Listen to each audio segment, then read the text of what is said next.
What's going on, everybody?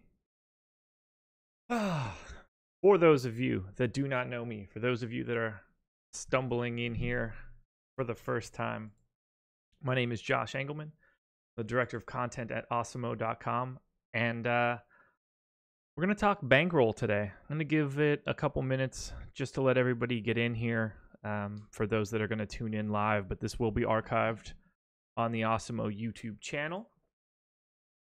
About a week or two ago, we get a lot of questions in our premium Slack and a lot of questions on Twitter asking, what would you do in this case? It seems like a lot of your content is geared towards, max entering 150 lineups into tournaments. What would you do for cash? What would you do for, a 3 max or a 5 max or even a 20 max? I don't have a bankroll that's huge. What would you do in those cases? And I realized that we do talk a lot about MME and the process of playing 150 lineups. It just tends to skew that way. And it doesn't have to. We have an infinite amount of media at our disposal. And I wanted to take a look at this through a different lens. So I decided last week to start myself a little bit of a bankroll challenge. I wiped out my DraftKings balance and put it at a crisp $100. I think that's a nice base to start with. Anything less than that, I don't want to say is impossible. It all depends what your goals are. If you're just looking to put in a dollar or two in football weekends or play a couple of the big NBA slates, and it's just something to keep an eye on. This is a different conversation. But if you really want to take a chance to build up a bankroll and try to do this a little bit more for maybe a little bit of a side hustle, I think $100 is a good starting point in scraping that together. Now, I won't be doing this piece, but I think that it would be good to continue to add as well. If you can do like an additional $5 a week, one less latte, what excuse me, one less pack of smokes or something along those lines. I would like to add. I would recommend adding continuously to build it up as well. But I'm gonna stick with 100 and try to build it up that way. I got a cough again. I'm sorry, guys.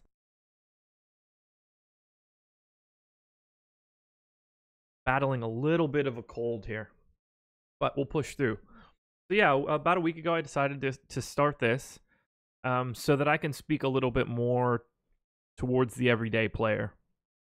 And a lot of what I'll talk about in this video and in our strategy videos each morning, or when I'm on live before lock, what I'm talking about in those shows is going to be with regard to this particular challenge.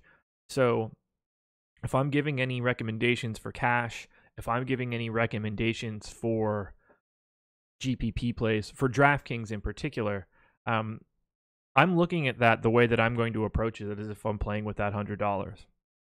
Now, I think the easiest place to start in this discussion is how I'll be playing on a day-to-day basis. And you get a lot of questions like this, should I be playing all cash? Should I be playing all GPPs? Is it still an 80-20 split of GPP to cash, which seems to be the prevailing generic thought process in the industry? That's what you see a lot in any sort of bankroll management articles. And I'm going to go a little bit different, and it's mostly due to contest selection. There's no real right or wrong answer. So much of what gets done with your bankroll has to do with your own personal risk tolerance. And honestly, the way that the term bankroll gets tossed around, it's not necessarily the balance of your account, but sort of what you would be comfortable losing, so to speak. I am approaching this as if it's $100 for me and that I would not reload given the opportunity. So I started off with $100, and I have decided to do a split of 50% GPP and 50% cash games. Now, for those that are completely new to this, and it's kind of funny that we call it GPP. So when I say 50% GPP, what I'm essentially meaning is tournaments that pay out, roughly 25% of the prize pool. GPP is just simply a term for guaranteed prize pool, where DraftKings, FanDuel, Yahoo, whatever, will promise that contest will run whether it fills or not. That does not a guaranteed prize pool doesn't necessarily have to be a tournament structure. They have guaranteed prize pool double ups, which we will look at in a second. So it is funny that we now call we use the term GPP synonymously with a tournament structure, but for those that are new to it all, when I say GPP, what I mean is a tournament, and when I say cash, I'm speaking about a game that is generally going to pay out somewhere in the half range of entrants. It's a little bit different depending on whether you're playing a double up or a 50-50, just on the percentage of people that get paid out. But we're talking about that same thing. Double ups, 50-50s, head-to-heads. That's going to be in the cash game bucket. So I decided to play 50-50 on both. And my breakdown is going to be 10% of my bankroll on a given day. And I think that that's a fairly safe number to use. When you're starting with $100, what I'd be looking at then is $10 in play on a given day. And admittedly, I hit that $10 number because of contest structure on DraftKings. What I am doing right now, and you can see it on the screen here, you can see that I've already maxed it. DraftKings runs a contest called the Quarter Jukebox. It is a 20 max entry, so you can have 20 separate lineups in this tournament. They are a quarter to get in. So if I'm playing 20 lineups at a quarter a hit, I am putting $5 into the Quarter Jukebox, which is half of my 10% allotment, and then the other half is going to cash. Now, as my bankroll grows, I will continue to enter bigger and bigger tournaments with the goal of getting to a 20 max $1 tournament. There are many quarter contests that can be entered that are smaller than a 20 max. You'll see some of these that only have like 200 people in it. You can get 7 entries here. This one that has 475, you can get 14 entries. So I'll be able to continue to up the volume. And I'm going to go ahead and remove DFS Wizard right now. I don't really need you around any longer. Thanks to the DFS Wizard for being not helpful whatsoever in chat. So goodbye to you. Anyway, so I'm max entering the Quarter Jukebox. And the reason that I sort of went to this structure is so that a lot of what we talk about in our videos continues to ring true. It is of my opinion, and it is of the opinion of the site, whether that's coming from Alex, Awesemo, or Tom, most of us behind the scenes, we recommend trying to have as many bites at the apple as you could have at the lowest dollar contest that you can find. And on our website, we have an article from Awesemo called The Game Plan. It's a diversification primer. And rule number 1 here is the key tenet for all of this. It's better to have more lineups than less. In our opinion, some people will have success otherwise, but if you're trying to ramp up, you're going to need volume. And by having additional lineups, you will reduce your variance. You're able to come at a slate from different directions. So we talk so much about MME and the ability to play multiple lineups that I wanted to still talk about that. So that is why I'm playing the 20 max quarter. I'll be able to speak from an MME perspective on how much I'm going to be getting individual players across those 20 lineups. And then I still have the ability to talk about the cash side of this. So I highly recommend checking out this article on the website. If you come to the site and hit the search bar, this is a free article. If you search for diversification, you will find the link to this particular article written by Osimo. But the key tenet is we recommend having multiple lineups. Thanks, Mike, in chat. I appreciate it. I appreciate you guys waiting for me to give DFS Wizard the old boot. So that's where I'm at. I'm maxing the quarter. That gives me 20 shots to take it down. It's got a really nice payout structure. 600 at the top, a very clean drop down. If you top 10, you're getting $15, which doesn't seem like a lot, but that's a 3x on your investment just from that lineup.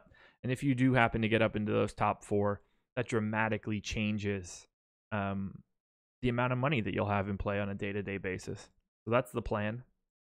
But really, you're looking to get into the tournaments that the pros can't get into. None of the high rollers are playing in the quarter jukebox. They can't get into that tournament. They've simply played too much volume on the site at this point. You want to give yourself the easiest opportunity to win. And the lower the entry fee, the easier it should be to win, particularly based on the fact that you are playing lesser competition. Just makes it easier.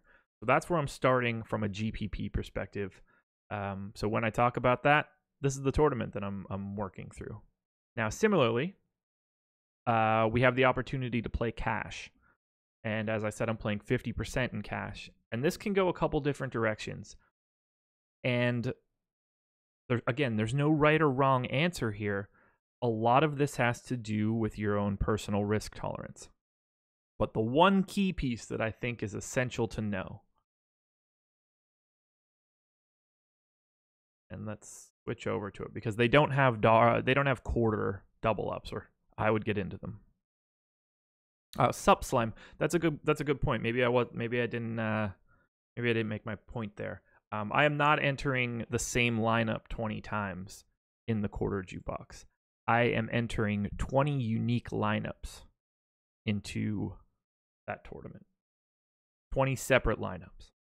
You want to diversify your entries so that you have a better chance to win.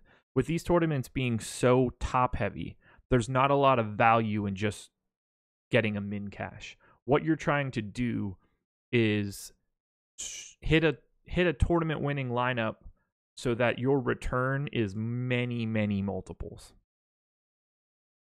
So yes, I will be playing 20 unique lineups and then one of those 20 lineups in my cash games.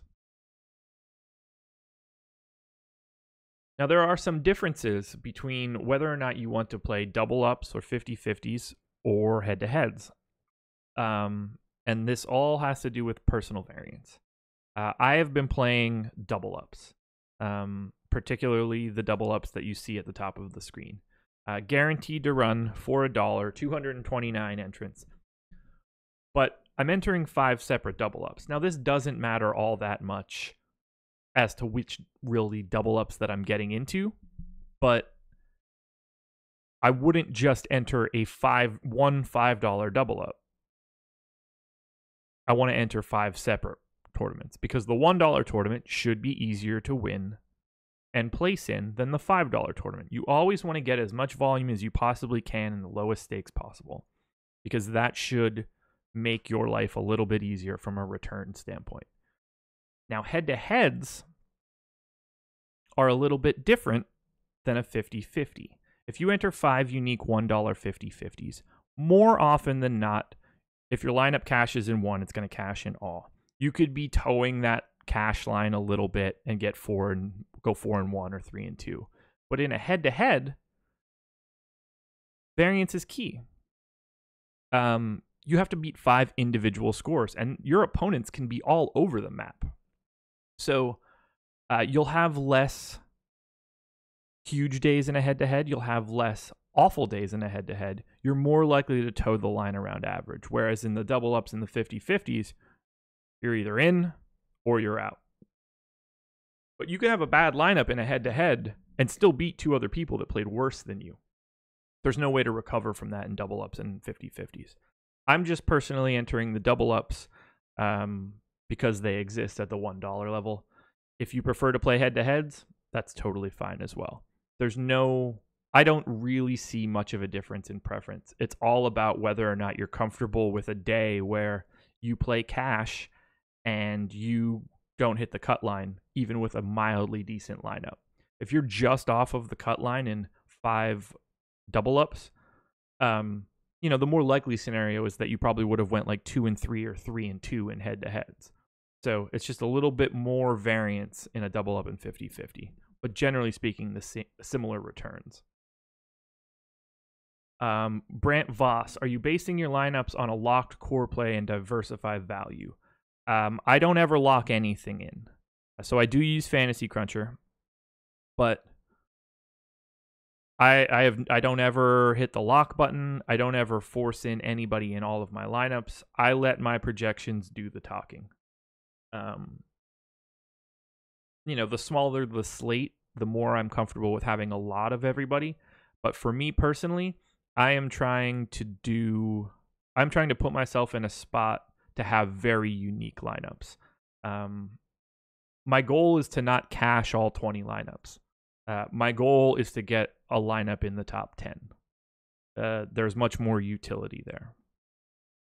Now, I want to make sure that I hit questions. How do I go about setting max player exposure? That's probably a intro to bankroll, like future class. I have a formula in my Excel sheet that sets my exposure caps automatically. But it's something that can be done on an individual basis or just a raw cap. But I would never be running anybody at 100%. Let me make sure I don't miss any other questions. Then we can loop back into a little bit more about contest selection.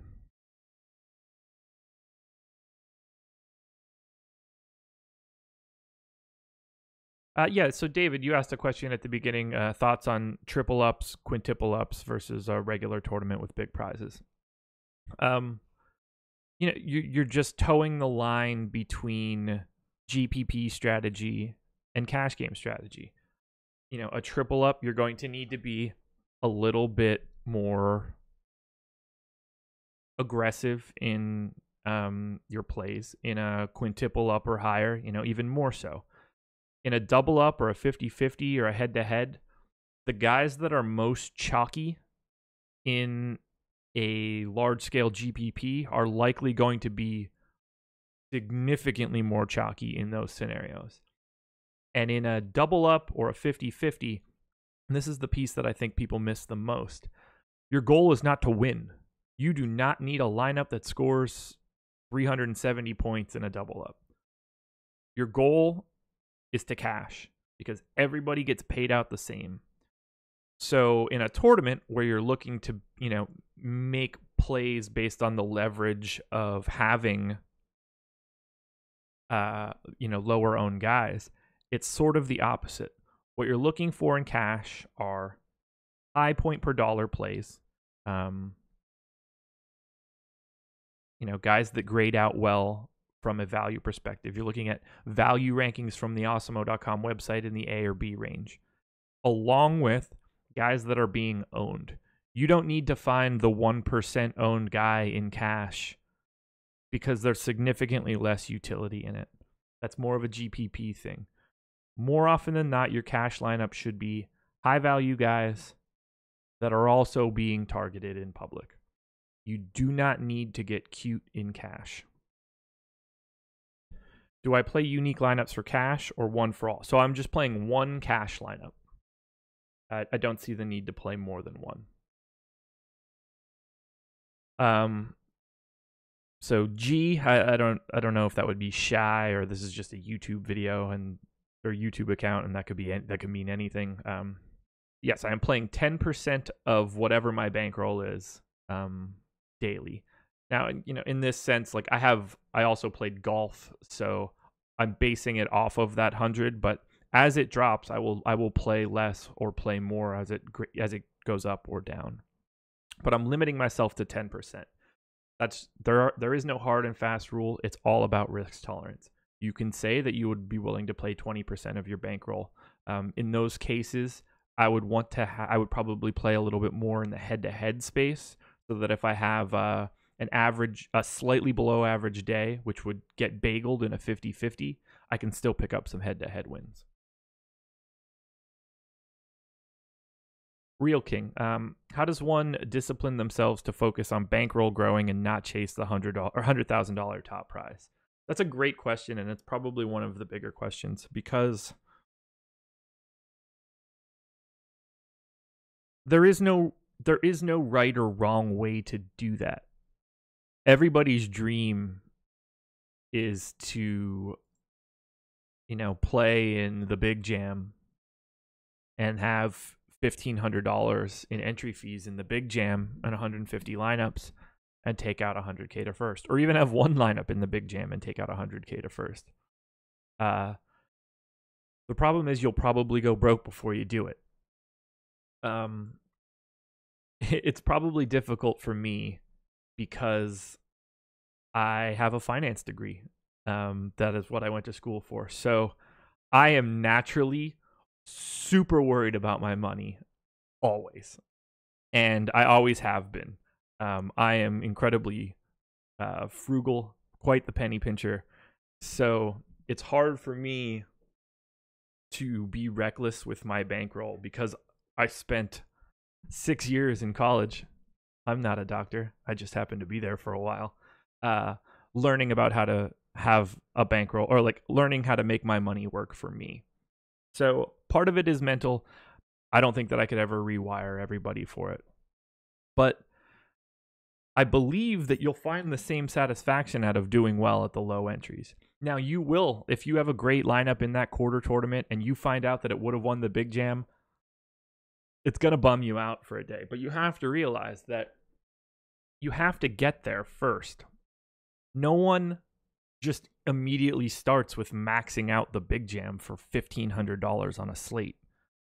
I mean, you can. If you are coming from money, you probably have a different value of the way that you would want to do this. You'd be more likely to take risks. But these tournaments are top heavy for a reason. They want to lure you in with the visual of what is paid to first. But the difference between first place in this tournament, $100,000, and 10th, $1,500, it's really difficult to get there, because to win the big jam, you're not necessarily looking for, you are looking to get as lucky as you possibly can. The best lineups in the world don't really matter all that much in that particular day, because you need essentially all of your guys to have massively outlier performances. Now, that is why people max enter and put 150 in here, because the goal of winning and the goal of finishing first is so disproportionate to the payout structure elsewhere that you have to take massive risks. You'll go broke trying to bink the big jam before you ever do playing the quarter. So it's tough for people. The discipline is going to be the hardest part, and there's no way to teach that. Let me circle back here. Yeti, what do you have here, Yeti? Yesterday I wasn't playing 100% Jaylen Brown, but you also needed him and Miller to place. Yeah, so you don't know that before the day starts. The best that I can do is look through my data and try to figure out how often someone is going to be in a spot where you need them. And the answer is never 100% before the day starts. I could open up my sheet here. We could start talking about it. So Sir Dave asked, could I go over FanDuel GPP to cash games? It's a similar stance. The problem is there aren't as many small tournaments on FanDuel. That's why I did this challenge on DraftKings. But ultimately, I would be starting in the lowest dollar tournaments as possible. It's the same principle on every site. You want to enter the lowest you can.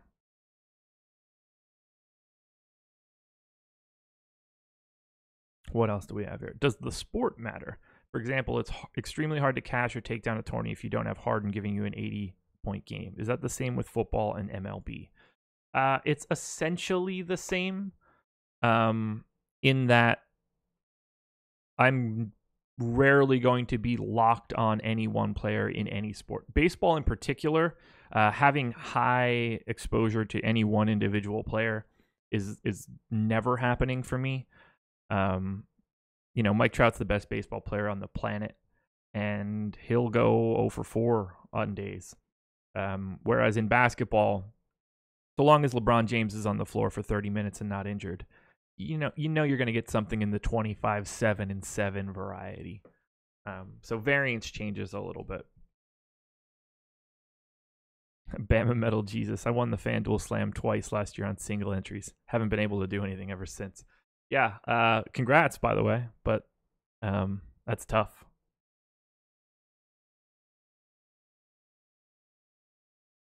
So, yeah, Jason Sullivan, to win a GPP is really making a mistake in your lineup, to me at least. In theory, yes.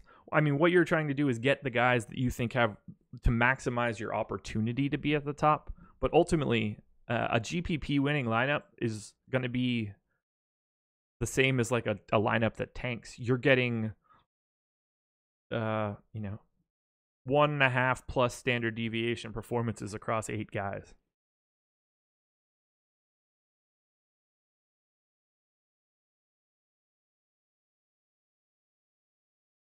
So, Kevin Evans, that's a good question for this particular show. Do I like 50-50s, double ups, or head-to-heads better for cash games? I prefer double ups for basically one reason. They're guaranteed. The double ups on DK at $1 are guaranteed to run. 50-50s don't necessarily have to, as evidenced by my lineups on Tuesday night, I believe, or Monday night. I got in 2 50-50s and they didn't fill. Head-to-heads are fine as well. I don't necessarily mind the high variance of either being all the way in or all the way out of a cash line for double ups. But if either returning $10 or $0 is a bit aggressive for you, then I would recommend head-to-heads. But it's mostly a question of variance. So for those that have never seen this, this is my basketball sheet. I know that people seem to think that it's crazy elaborate. I'm just kind of weird about colors and organization. But what I'm doing is simply trying to figure out how many points I think a particular player is going to score on a per minute basis, and I project their minutes. A lot of this is just window dressing so that I can display it to you all in videos. But I am trying to figure out how to maximize myself. Now, I know that I'll be using Fantasy Cruncher for this, and if you're playing with a $100 bankroll, that is not necessarily a tool that is going to be available to you out of the gate. There are free optimizers out there. I can't speak to them personally, but if that helps you, that's fine. I think building 20 lineups by hand is not the worst thing in the world. It is a little difficult when it comes to news, but I think 20 is at the upper end of manageability. K Sizzle, do I enter the micro boosters, the quarters? I do not. Those are the types of tournaments that I would be more likely to enter as my bankroll grows. But for now, I am not looking to take needless risks. You can not get paid out in those for a long time. So I want to be in a spot where they're paying out roughly a quarter of the participants in the tournament. and I want to be in a spot where they're paying out roughly 50% in a cash game. Now, we have these game plan articles on the website, and I think they're very essential. Alex has written a couple sports specific. We have this particular one for diversification, where what I touched on before, maximizing your exposure, whether it's using a unique amount of players. These are all Fantasy Cruncher terms. As I mentioned before, with these top-heavy tournaments, your goal is to win the entire tournament.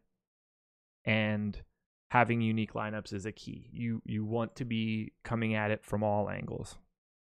So I try to have, like on a day like today, I assume that the most that I will have a player in my 20 lineups is at best 10 of 20. I don't generally go much further than that. It depends on salary. I'm more likely to take an aggressive stand on a player that is low salary compared to high salary. You can come back from a low salary mistake. If you have a lot of a high salary guy and that doesn't hit, it's harder to come back from.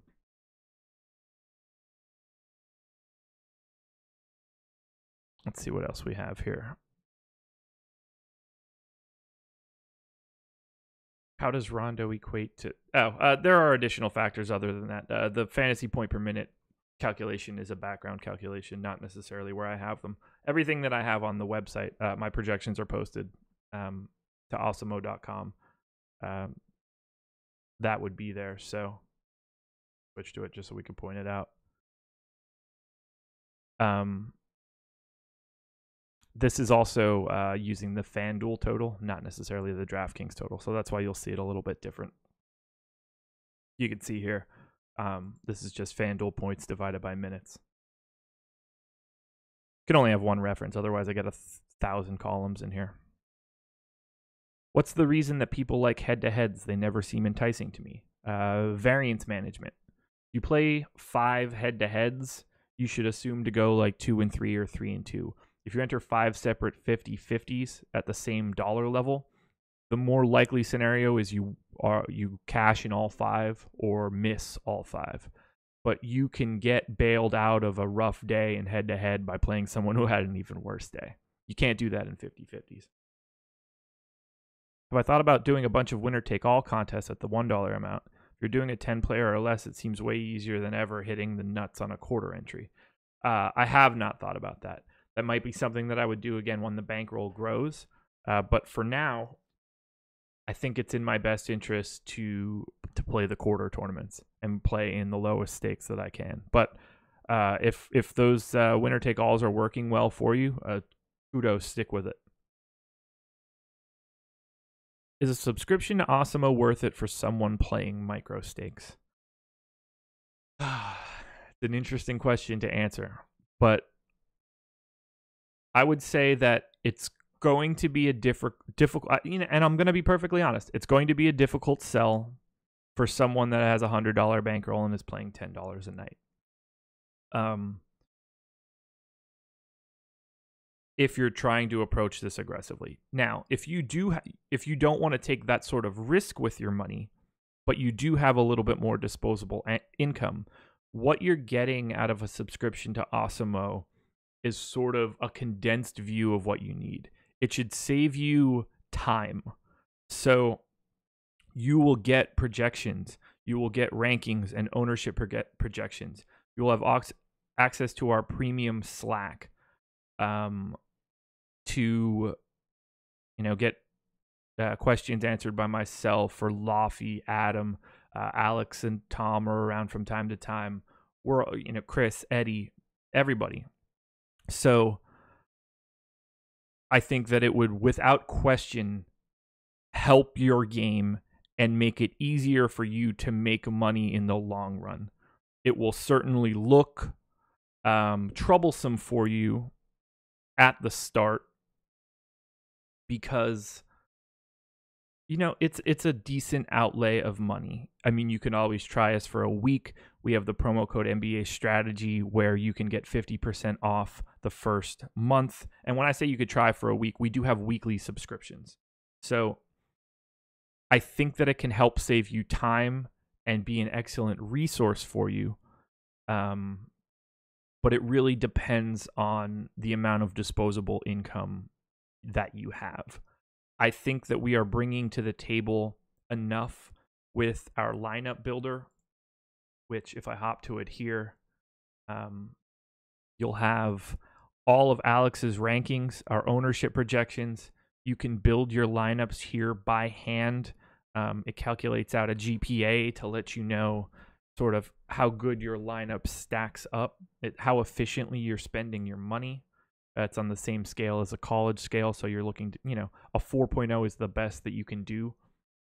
But don't necessarily think that the difference between a 3.21 and a 3.2 is sort of relevant. It'll also let you know how contrarian you are. So if you're not very contrarian, you're looking at a lineup that is a bit better for cash games. More contrarian is going to be better for GPPs. So we have a lot of tools at your disposal that would be helpful in that bankroll building. And I think that it would help you get to your goals faster. But there is a cash outlay that could be difficult for some. So it really depends on how comfortable you are to spend that money. For the NBA, a monthly subscription is going to be $49.99. If you use the NBA Strategy promo code, that can be cut in half. So you'd be looking at $25 for the first month if you wanted to see what we had behind the curtain.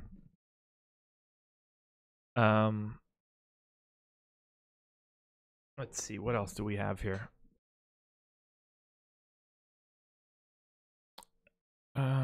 When I first started DFS, what kind of bankroll did I have? My first deposit was likely $20. At this point, I don't remember. I've been playing for a while, but I was relatively fresh out of college. I did not have a lot of disposable income. I was not playing. First of all, I was not playing the right contests. I was not practicing what I preach right now, but I was not playing. It's not as if I just tossed in, $5,000 or something along those lines. It was $20, $40, $50, less than what I'm doing with the bankroll challenge for sure. Deafness 45. That's a great point. Just because you sub doesn't guarantee winning. A lot of winning has to do with your own process, but the sub gives you the tools for your process. That's a great way to think about it. Nothing is a guarantee in life, but we do hope that we could help make it easier, help streamline the process for you, and to help you get information quicker and more efficiently. Now, Mike, you said when doing 20 lineups, is it best to go with a core group and switch out other players or vary it up as much as possible? It's both. It's not that you should just be locking in 3 or 4 guys, but there are naturally going to be people that you have in your lineups more than others. Whether that's, in 10 of 20, 11 of 20, 12 of 20, whatever. You're going to naturally make a core. I don't necessarily start with it, but I end up with it, if that makes any sense. A core to me is a byproduct of whatever information that I have.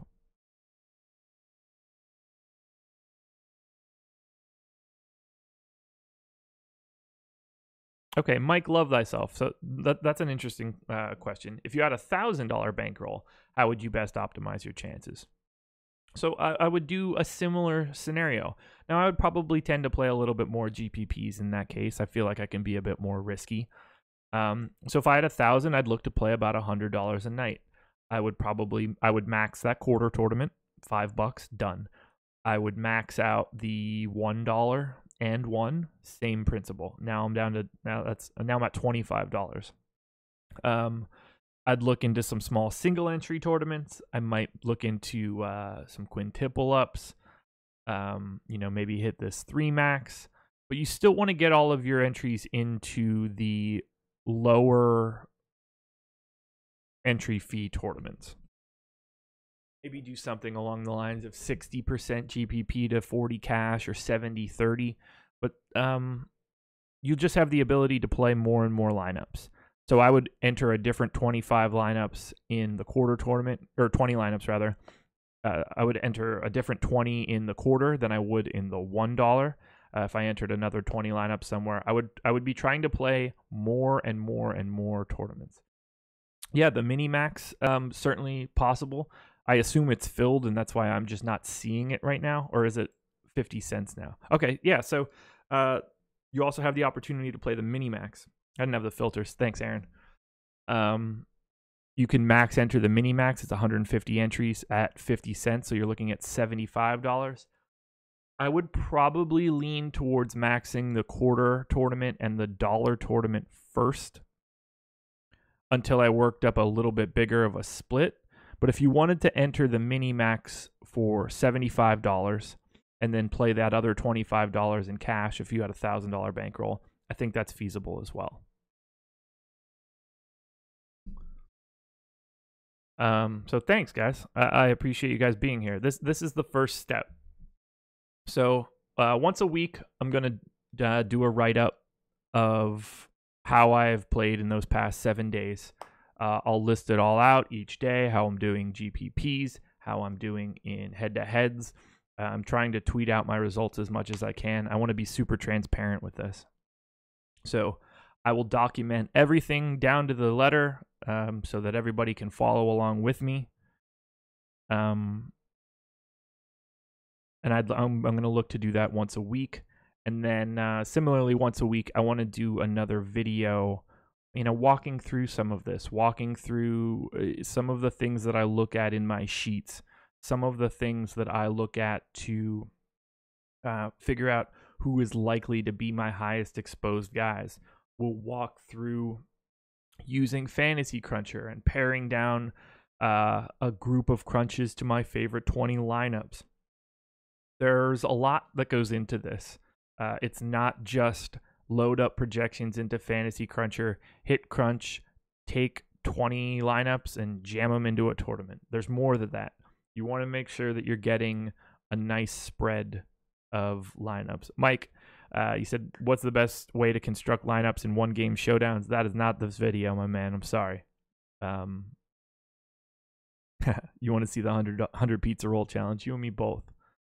I am always available for questions. You can find me on Twitter. My Twitter handle is directly underneath my body right now. It's at Josh Engelman. If you are a member at awesemo.com, you can always DM me or message me in the basketball channel. I'm basically in our Slack 24/7. But this is going to be my main focus through the rest of the NBA season. And then depending on where we stand, I'll either roll it directly over to baseball or start it back up from scratch and do a baseball version of this. I highly recommend heading to the website and reading some of our game plan articles. If you go to awesemo.com/gameplan, you'll see a large list of articles from Alex. Some will be sports specific, but some are just general conversations that should help you in sort of the way that you want to play.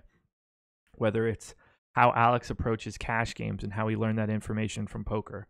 A guide strictly for the NBA. We had an NFL and MLB primer. How to choose head-to-heads. The diversification primer, which I looked at previously. A projections primer. Alex has put out a lot of content that is more general. So check out all of that stuff. We're going to look to do more of these tutorial introductory videos on a day-to-day basis or on a week-to-week basis as I have time. Now that NFL is winding down and we're just into a one sport at a time mode, I'm going to have the time to do so. If you have any questions for me, please feel free to tweet questions or things you would like to see covered here. Or email me, josh@awesemo.com. That's AWESEMO, for those that will struggle to spell that. I no longer have the ability to spell the word awesome. It immediately becomes awesemo. But really, what I want this to do is to show people how to play with a smaller bankroll and how to still get the fun of playing in a tournament that can pay off. Because if you play 20 lineups in the quarter tournament and you hit that win, and you turn that $5 into $600, and then you wake up that next day and instead of having a $100 bankroll and you play $10 a day, you have a $700 bankroll and you're playing $70 a day. And now you're able to get into higher dollar tournaments that can pay out. And you start to scratch that itch of, I think I could win a big tournament. So that's where I stand right now. If you have questions, please feel free to ask them either in the comments or hit me up on Twitter. If you like this introductory video, please hit the like button. I know this is much more general. We have a lot to dig into, and we have plenty of time to do it. We can have an infinite amount of video content on our channel. I would like to dig into everything. So please feel free to ask as many questions as possible. I will get to everything that I can. If it wasn't for you guys tuning into these videos, I wouldn't be able to do what I'm doing right now. So I greatly appreciate that. And follow me on Twitter so we can go down this journey of building the bankroll. I did the exact same thing for the PGA today. I've got 20 lineups in the quarter jukebox and a cash lineup. So it's not just basketball for me. I'm grinding it the whole way, trying to make this bankroll be as much as I possibly can by the end of the NBA season. Best of luck today. Tune in later for the deeper dive and for Live Before Lock, which will also include me. And I will be back again same day next week with a new topic for you guys. So come join me on Josh's office hours, I guess we should call it. Best of luck, everybody. Thanks for joining me.